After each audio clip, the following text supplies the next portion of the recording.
What's up, world? Welcome to another episode of Nerdy Dating. I am your host, Zakka, and Nerdy Dating is a relationship advice podcast from a viewpoint of a nerd here in Kansas City, because if I can date successfully, so can you. And we're going to go ahead and hop into some topics today. First one is a TikTok question that came from Michael Berry. This is what they asked me on TikTok, and sorry, I know you gave this to me on December 6th, so this will be late when you get it. However, I will still respond back to you and still post the video for you, so that way you can at least hear my thoughts on your situation. Now, here's what Michael said. Alright, bro, so I kind of messed up on Hinge and I only liked her photo, but I still got a match. That's good. You got the match, so you only liked her photo. You didn't open up with a comment. That's fine. But you did get the match. Okay, so she matched back with you, so the ball's back in your court. Let's keep it rolling. But I don't know what to do next. She has some photos of her cosplaying, a photo of her on the lake, and with her dog. But I like the message saying a must is that you like dogs. That's a comment the girl said, that she sent to everybody who talks to her, that you must like dogs. I don't know what to do next. Please help. Perfect, man. So you can talk about one of the photos. You can talk about the photo of her cosplaying, but make sure you know what she's cosplaying as before you go and open that conversation up, because she's cosplaying as like some obscure character from Marvel. You'd be like, well, hey, nice cosplay. And that's the end of that conversation. Versus, like, let's say she's cosplaying as Optimus Prime. Go with me. And you're like, hey, look, Optimus Prime, that's a cool character, the cool design. How did you make that? How long did it take to make that? Those are conversations you can ask regarding the cosplay. The lake, if you're not a lake person, I wouldn't ask her about a lake topic unless you really want to dive into that conversation and go down the pathway of her with lakes, or not even just a lake itself, but maybe her family trip or whatever the case would be. If you want to know generally about her, you can ask about the lake picture. But also, depending on what she's wearing in the lake picture. If she's wearing a bikini, probably wouldn't ask that about the lake picture. But she's like sitting on the side there, like on a lawn chair, and the lake is back there. Okay, go for it. You can ask, like, no, what was that trip about? What was that memory about? And then the photo of her with her dog. Okay, she tell you must like dogs. I mean, that's going to be a really big talking point for her. So you can ask her about her dog, how long she had the dog, conversations, what's like walking your dog, like all those things. What kind of crazy story your dog has gotten into. But yeah, I realize, don't sit with those things. The moment you open those conversations, a good back and forth, hey, it's been a fun conversation. Would you like to meet in person? You want to shift it from those conversations and go to the person. Now, if you're a dog person, go for it. Have fun. But I'm curious, though. So you liked her photo on Hinge. Which photo did you like? And why did you like it? Is it because you thought she was cute and you just swiped right? Or because you actually something in the photo that resonated with you, you was like, oh, she's at Comic-Con.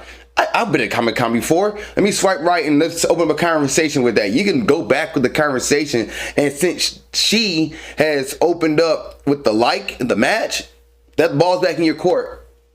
Pick one of those topics to conversate about. The photos, you never go wrong with mentioning one of the photos. Now, whatever her prompt is, you can also talk about one of the prompts.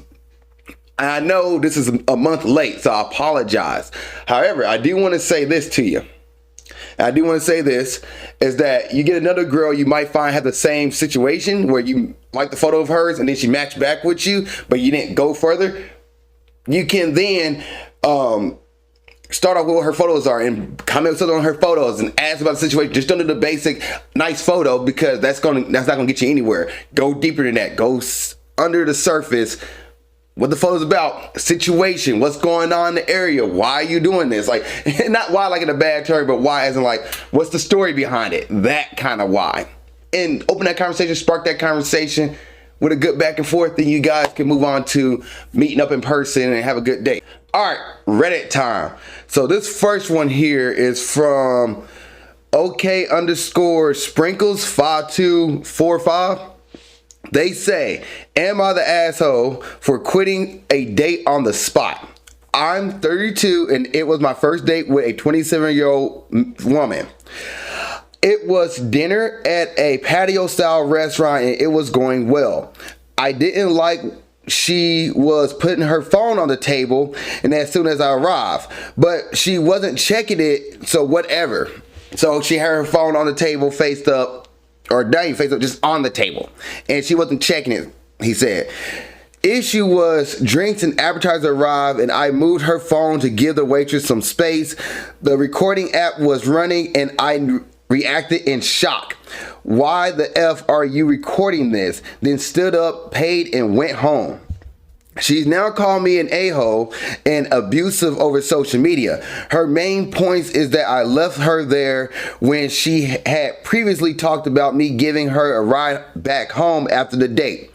And also rude as heck for raising my voice and using swear words, which, okay, I did, but it was a shocking experience, and I really think it was a natural reaction. Am I the asshole? I know I went back and said it twice. Edit 1. To everyone asking, this happened in the greater LA area. I know California is a two-party consent state, but as a brown Latino immigrant, I'd rather not have the police involved. They didn't say especially, they just said especially. Especially not these days. Okay. I think you're a little bit over a jerk here for this one. I understand somebody recording you is shocking. Like, you're getting recorded. But at the same time, if you're not going to do anything wrong or do anything that's like, you know, wrong, I just say wrong. Like, you don't plan on doing anything, what's the word I'm looking for? With the intent of evil, or can't even think of another word for that right now. But intent of wrongdoing, you don't have to do anything wrong. She recording you, okay, so what? You got to have a conversation. Now, I get it. It is a two-party consent. Say, like, you have to consent to be recorded. I get that, but yeah, do you know how many times you've probably been recorded in life and not knowing you're being recorded? Probably a lot. Just walking out and about, especially in LA, people recording stuff, and yet you're in the background of somebody's video. You have no idea, but yet here you are, or somebody took a picture with their friend, you just have in the background a picture. That happens a lot more often than not. Now, it is crazy for her to record somebody on the first date without telling, like, hey, is it going to record a date? I just want to make sure I'm safe. And I understand why she recorded too, because she wants to make sure that she's safe and make sure she's not with a crazy person. And I get that. But I think your reaction, the flip out, like, what the F, and get up and, like, make a scene about it, that's not a natural reaction. And I know somebody else will be like, well, yeah, I'll react that way. But let's think here. You are 32 years old. 32 years old. You've been on this planet for 32 years. Been in, let's say, outside your house, outside your home since 18. So let's take that into the account. Let's take that into the account. So maybe 14 years you've been outside the house. If you left the house when you was 18. You've been in social settings, hopefully. You've been in enough social settings to know how to react when somebody's recording you. Instead of flipping out like, what the heck, why are you recording me? You should have been just like, hey, I understand you're probably doing this for your safety. I understand that you want to make sure you're in a good environment and not, you know, being in anything horrible environment. I appreciate you didn't record me. That's all you had to do. And then you can finish the date. You can say, hey, we're going to finish our, you don't even have to tell her this. Like, you can finish our meal. I'll pay for it, everything, which, good thing you did. And then you can just get up and leave. Like, hey, been nice knowing you. I'm going to just go off. Now, if she assumed that you're going to take her home, unless you agree to that, she has no ground to stand on for that one. That's not really, like, how dare you take me home. Now, is she been a jerk for trying to put you on blast on the internet? Yes, she's been a jerk for trying to put you on blast. But as far as you in that reaction, that moment, I get that you was upset. I get that you was scared that you was being recorded, but you shouldn't have reacted like that. You definitely could have to be like, hey, I see that you recorded me. That's fine. I appreciate you didn't. Like, don't record me. You don't have to do that. Also, touching her phone is, I understand you're trying to make room for the waiter. She could have done that. That's something she could have done. You didn't have to touch her phone. By the fact that you did that, you just opened up this whole can of worms. I would have left her phone there, and she didn't want to move her phone for the waiter or waitress.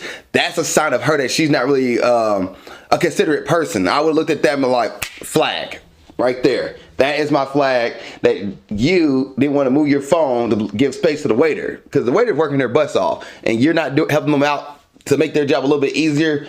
That's the flag I was looking at versus you moving her phone and then you saw it. So you touching her phone was a flag. You should have done that. She should have did that herself. And the waiter's gonna put their food, your guys' food, advertisements on her phone. That's on her. She should have been cognizant to move that. So I looked at it that way. The recording part, Yeah, she should have asked for your consent to record. But you should not have flipped out that way. So you're wrong there.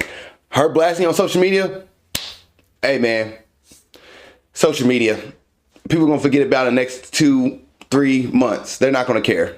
Unless you're super famous, unless you're like, I don't even know, The Rock status, Kevin Hart status, Taylor Swift status. Like nobody, like people will try to bring it up, but nobody's really going to hold it against you. Like, okay, you had a first date that went bad, that didn't go well, and y'all didn't get back to each other's place. Y'all didn't do anything sexual. It was just at the date itself. Okay. People will look at both sides and be like, maybe it was her, maybe it was him. So you're fine. Forget social media. Block her and move on about your life. This person here, Teresa JS, said, not the asshole. You aren't her content. Recording your date is a sign that she doesn't fully understand consent. And if she was worried about her safety in a public space, why would she get in the car with you along? And then another person underneath this said, I think a lot of people somehow think the fact that they are recording something gives an element of protection that it really does not. Filming doesn't protect, it just documents, which it does. Like, it's documents. Like that's somebody else. That's what Teresa said. And then she said, there's a subset of influencers who secretly film their dates to post to their social media, often making fun of their dates in the process. I suspect that was the case here. I didn't think about that. There are people on TikTok that do record dates and want to post a date, and they don't get good content. They're not going to post it because they always want to show the woe is me, the bad side of dating. They don't want to show that, hey, most dates don't go crazy. You might have one in every few months, but a lot of them don't. And then she sounded like she did use that to make a post on social media because like people coming after me on social media. So yeah, I'd say a little bit of blame on both. Your reaction is definitely, I understand it, but it's not, the way you went about it was not the right way. You could have done it a different way, but like calm in the manner. That way she can't use that against you. What you gonna say if she posts on social media? He said, not record me. Like, all right, everybody be like, well, oh, yeah, why would you record him secret? You didn't tell him you was recording him. You just started recording him. So, yeah, I think a little bit of blame on both here in this situation. We got another dating app one here. How is it legal to hold your likes behind a paywall? I swear the most free dating app is Hinge because it actually lets you see who like you. Like I always look at app reviews before getting something like a dating app. And I just got Bumble and it's behind a paywall. Like, come on. Not everyone has the means to throw money hopelessly at a dating app. At this point, it's just Hinge and Facebook dating for me. Then they made some edits. Apps should have to put in their app description or details or whatever app stores that significant features of this app are behind a paywall because gee, thanks, literally almost every dating app for blatantly lying to millions of people who can't afford this. Okay. Sir, this is just a dating game. Everything has paywalls at this day and age. Everything. If you don't want ad-free, pay for it. If you want to get more likes, pay for it. You want to see who likes you, pay for it. Every app does this. Hinge only shows you the first like. They only show the latest person that liked you. They don't show you the list of people that are liking you. So the fact that you're like, Hinge only showed you, like they showed you one person of like, let's say 10 that might have liked you in the last 2 months. Like, come on now. Every app at this point has a paywall. Every app has a subscription for it. They want you to be on the apps. They want you to pay for it stuff. They want you to get more time on the app. So if you're looking to meet, so I think Facebook dating might not have an app to pay for it, but they think they have features you can pay for it to get like unlimited likes or unlimited swipes or whatever the case might be. So every app you get, and they do tell you, by the way, on Google, the Play Store, the iStore, Apple Store, they will tell you that this app has pay in it. They will say this app does have paid subscriptions in there. So don't be blindsided by that. The basic level, you just want to use basic, that's fine. Don't complain the fact that you can't see your likes and matches. Like, well, you can see your matches, you don't see your likes. Don't complain about that. That's a part of dating. If you're not willing to actually just stay consistent and be patient with the regular basic version, then so be it. Now you're complaining about, well, my likes are I'm not getting likes. I'm not seeing people who like me. People not seeing me, and you don't want to pay for it. Up your profile. Just get a better profile. Like, get better picture. Have a full-fledged bio. Fill out everything to the T on that profile where it's 100%.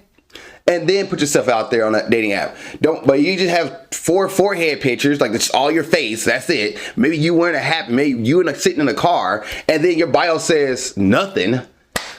Nobody's gonna match with you. Nobody's gonna swipe right on you. They're gonna look at you and be like, if a girl's desperate, she'll be like, okay, I'll swipe.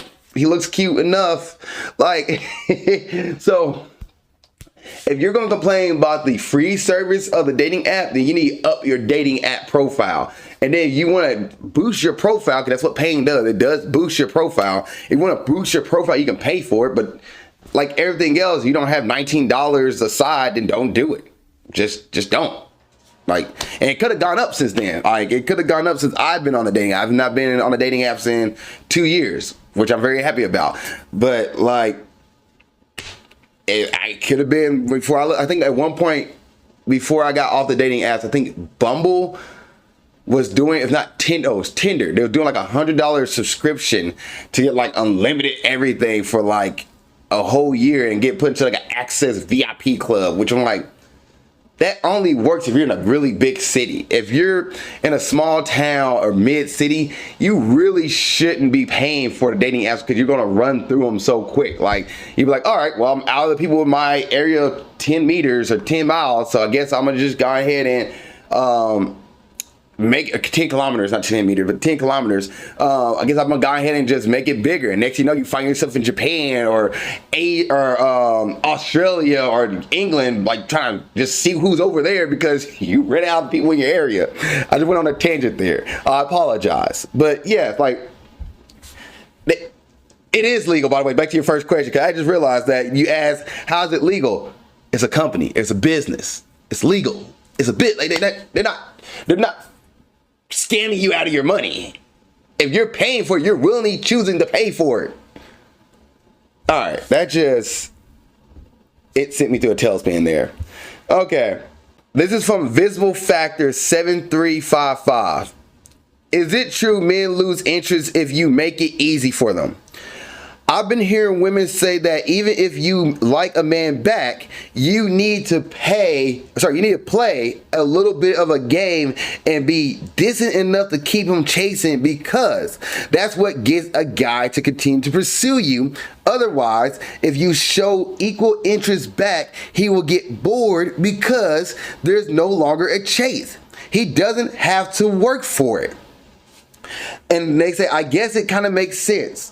But I like to know from a man's perspective / experience how true this is. Answer honestly, I don't like the idea of playing games with guys, but I don't know, maybe you need to. And the answer to that is no. You don't need to play games with guys. Do not play games with guys. No.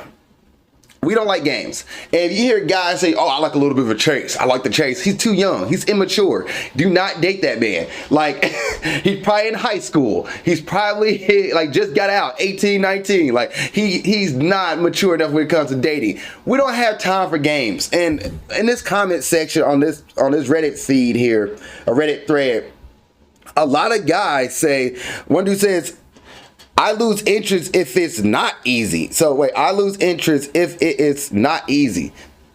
If it's not easy. I don't know. He kind of just debunked. What? I lose interest if it's not easy. Okay. No, he don't. See, that's one of the guys who is this young dude. Because another guy here, I just skimmed down the middle. So let me just go to the few people here. Texas Cowboy Bizman, that dude who said that one, by the way, was the famous Ain't it? The famous anus. That tells you right there, and the person's a kid and probably immature. All right, let me go to a few other people here. So I want a woman. This is Texas Cowboy Bizman. I want a woman that wants me. If I have to chase her, then she obviously doesn't want me, and I lose interest. Games are for children. Romance is for adults. Patient AD 3162 said, I personally have a stressful job. I don't want things to be more difficult. This is me, 44, said, no, I don't like the play hard to get mind games. If you have interest, show it, and don't do the opposite. If you don't put in any effort or are inconsistent, then I probably lose interest and find another girl who doesn't play those games. That's three guys right there. And then you had the famous anus dude who was like, I lose interest if it's not easy. Shut up. And then Marcus KF said, if the person likes the chase more than the prize, the relationship won't last long anyway. And then another dude goes, I can't speak for all men, but for me, as much as I enjoy the chase, if a girl I really like and she shows a lot of interest, it just makes me more like her more. And then Jack Squirt said, most men know. Opposite is generally more true. And then I think their name is Rezonan Magnet City. This is true until about the age of 15. And then the Great Cyrus, I'm going to leave it with this one. They said, no, definitely no. I'm in my early 30s. I have so much going on in my life. My mind is constantly busy. And if someone tries to play mind games, that's an immediately no for me. It's a no for me, dog.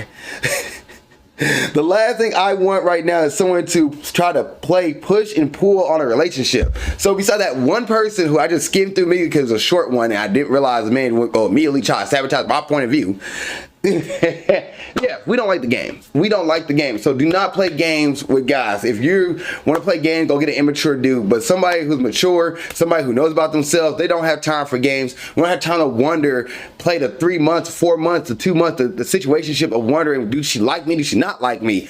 Matter of fact, the guy would tell you before you even get to that 6 month point that like he's interested in you, and then he's like, well, I also don't want to see this in a relationship. Like he would tell you straight up, like, I like you, but I don't want to really be in a relationship with you. It's okay we be a situationship. It's okay that we just be friends with benefits. I don't really want to be that. And then this girl asks, can I have a relationship? He'd be like, well, I don't really want to do a relationship right now. Can we hold off on that? He is telling you right then and there that he doesn't want a relationship. So he's going to be upfront and honest with the game he's going to play with you. The game is, I don't want a relationship, but I'm okay with hooking up with you. I'm okay with your time. And I'll do boyfriend things with you, but I don't want a relationship. And he's not going to come out and say that. So guys will sit there and like, if she's gonna play the game of like, I'll push and pull, he's not gonna stick around for that. If especially he just wants sex out of the situation, he's not gonna be like, I'm gonna hang out for this moment. No, he'll be like, I don't got time for that. I'm gonna go handle other stuff and come back to this later. Or if she's still there, I will come back. But other than that, I'm gonna do my so-and-so business and not play this game. So men do not like the chase, regardless of what people say. And people are like, oh, you need to tease them. No. And as far as the chase, you want to talk about sex. Have sex when you want to have sex. Don't have sex based on the guy. Like, oh, well, I'm supposed to give it up because he don't want the chase. No, because if he has sex and doesn't like you as a person, he's going to leave you. Like, hands down. He's not going to stay around for that. So have sex when you want to have sex. If you want to talk about the chase on having sex, have sex when you want to have sex. Be intimate when you want to be intimate, but don't put that on the guy with like, well, if I don't give it up, if I don't be intimate, he's going to leave me. He's going to leave regardless. And so his timeline is like, okay, and there might be dudes who might sit around for years until they can hit, but until they get some, they're gonna play the game, and you gotta be able to assess that out. Do you like this guy? Do you like that person? So I wouldn't try to play games with a guy like, oh well, hope I play around, he become a relationship with me. No, that's not how it's gonna work. I should have read that person's title before I went for it with that, because god dang it, fell for that trap. We're gonna do 2 more before we call it an episode. All right, next one. This is from J Gonzalez CS. They ask, what does going on date 4 usually mean in terms of where the other person is emotionally? Going on date 4 with a girl, I'm wondering if this is some sort of major milestone as far as date progression goes, what this means in general. Going on date 4, I'm not sure my nose is itching, it's bothering me, but going on date 4, and what does this mean? It doesn't really, like, they enjoy spending time with you, you can say that, but date 4 within the same week as date 1?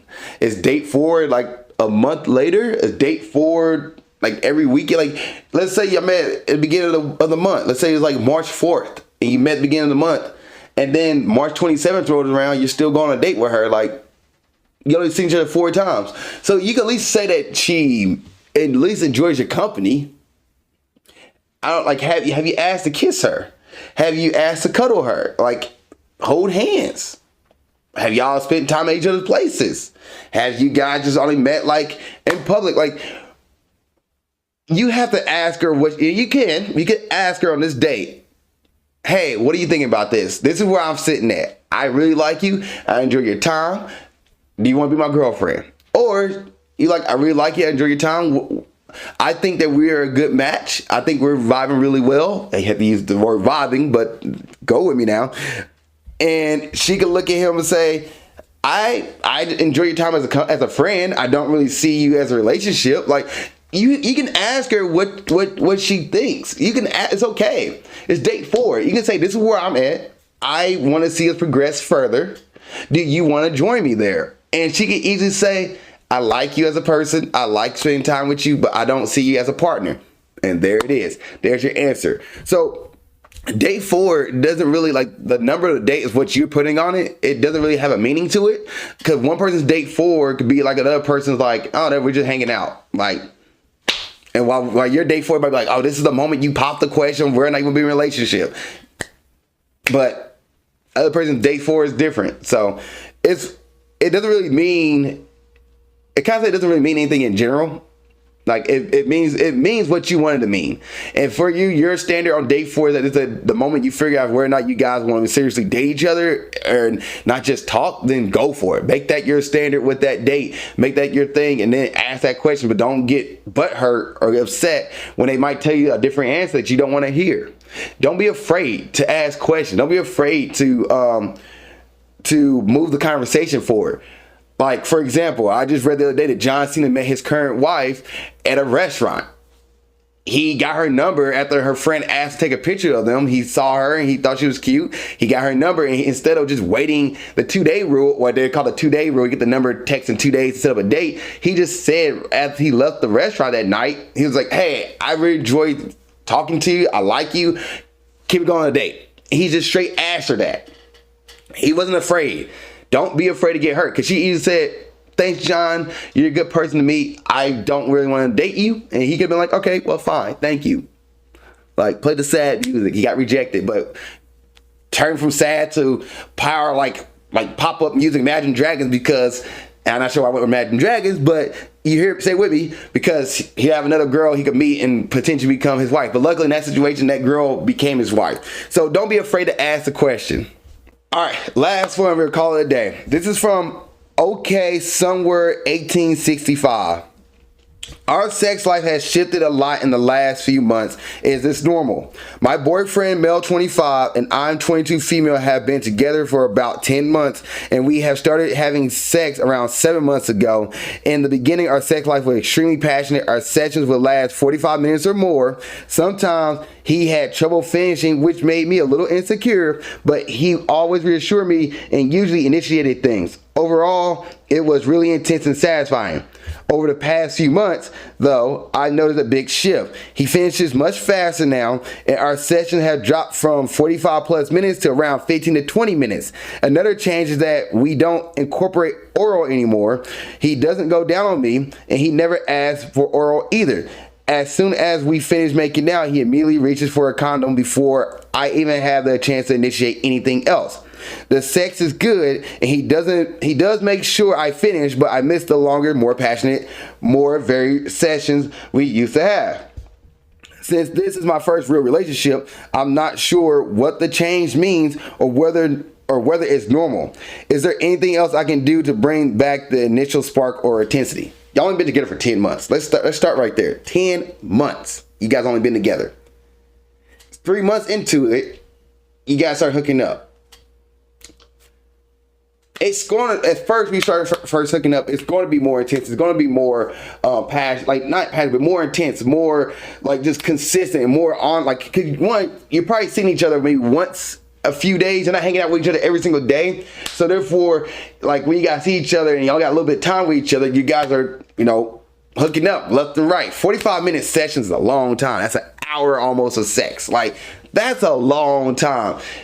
As you go on in your relationship, as time goes together and you guys have lives and start getting more busy and you start merging your lives together, sex doesn't happen in every moment you guys are together. You guys are not going to be hooking up 9 times out of 10 times every time y'all see each other. It's going to take time. And sometimes you might have to schedule it. If you get older and you have family and kids and jobs, like, you might have to schedule sex. It's normal to do that. Like, you have to make sure you guys are taken care of. And also, you can tell him, like, hey, can you go down on me? You can ask him for that. If he stopped going down on you, be like, hey, I really love you going down on me. Now, y'all still doing 15 to 20 minute sessions.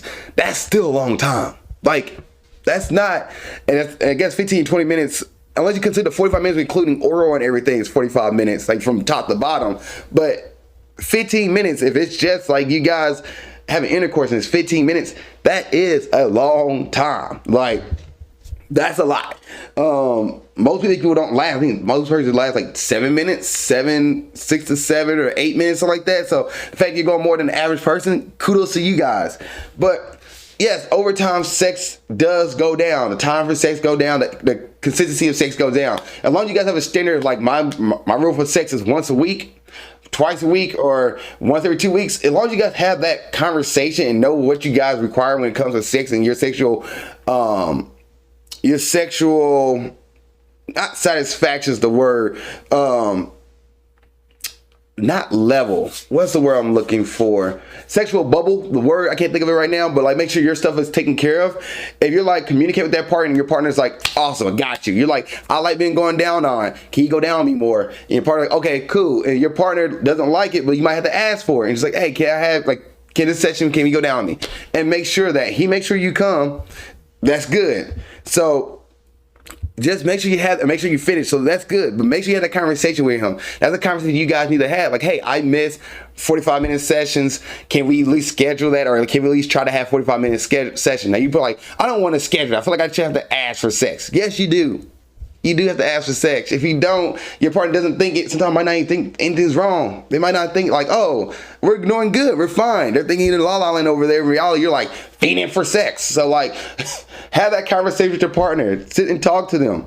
So the next person says, just not the noob 999. They said, talk to him, legit. And another person, Rihanna, said, I think this would be the key to resolving both their situations. Somebody else goes, regular 45-minute session sounds exhausting. And another person, like, I thought that too. But yeah, at the end of the day, have that conversation with your partner. Talk to him about how you're feeling about sex. 45 minutes, he might not have, that's an hour. Think about that. Let's say you guys have jobs. Let's say you have an 8 to 5. Y'all get off of work. You eat dinner, all that stuff, and you gotta go to work the next day. 45 minutes, that's an hour of your time. Let's say you have to be at work at 6 or 7 in the morning. Like, that's a long time. 20 minutes is fine, but it just depends. Like, you have to have that conversation with your partner. So talk to them. And over time, yes, you talk to married couples, you talk to people who've been together for 50 years, they will tell you sex does decrease. It is what it is. But as long as your sexual appetite is taken care of, as long as you guys having a conversation about this and how you guys feel, and constantly have a conversation about where you guys sit with sex, you guys will be fine. So have a conversation. Plus, you're 10 months in. Ask yourself, what is a year gonna look like? Now, you're like, I'm a sexual deviant and I need this. That might be a conversation you need to have with yourself. But definitely talk to your partner first and see what he can do. Sound like you guys having a good time still. 15, 20 minutes. It's not a bad time. Thank you guys for watching this episode of Nerdy Dating. I appreciate y'all. Please like, share, subscribe. If you have a question, put in the comment section below. I'll answer the next episode of Nerdy Dating. Other than that, see you guys next episode and keep being awesome. Thank you for watching this episode of Nerdy Dating. I really appreciate it.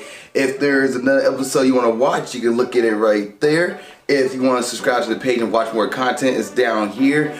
Also, you have a question about dating, you want to put it in the comment section, go ahead and do it. Or you can send me a dating question to my email of alizakkanerdydating@gmail.com. That's alizakkanerdydating@gmail.com. And I will answer your question on the next episode of Nerdy Dating. Thank you so much for watching this show. I appreciate you and keep being awesome.